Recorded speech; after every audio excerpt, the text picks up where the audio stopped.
Today I'll be teaching you guys how you guys can turn on and off your Aliexpress notification. So you want to go on account, and once you're in account you want to click on the setting icon at the top right of your screen.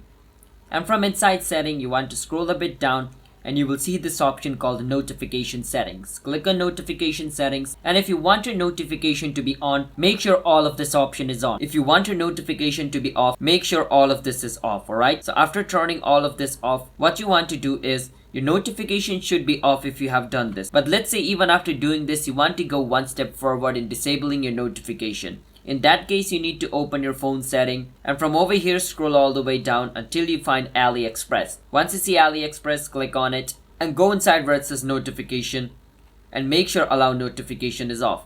If it is off, you're not going to get any notification from Aliexpress, and if you want to get notification, make sure to turn it on. Alright, so this is how you guys can turn on and off your Aliexpress notification.